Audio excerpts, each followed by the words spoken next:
Life ఎప్పుడు ఎలా turn తీసుకుంటుందో ఎవరికీ తెలీదు. కోవిడ్ మనకు నేర్పిన పాఠం ఇదే.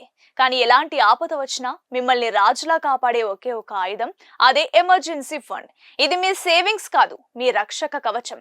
మీ నెలవారీ ఖర్చులు అన్నీ కలిపి నెలకు 30,000 రూపాయలు అనుకుందాం. దీన్ని 6 రేట్లు చేయండి, అంటే 1,80,000 రూపాయలు. కనీసం 6 నెలల పాటు మీకు ఉద్యోగం లేకపోయినా, రూపాయి ఆదాయం రాకపోయినా, మీ ఇల్లు గడవడానికి సరిపడా డబ్బు మీ దగ్గర ఎప్పుడూ రెడీగా ఉండాలి.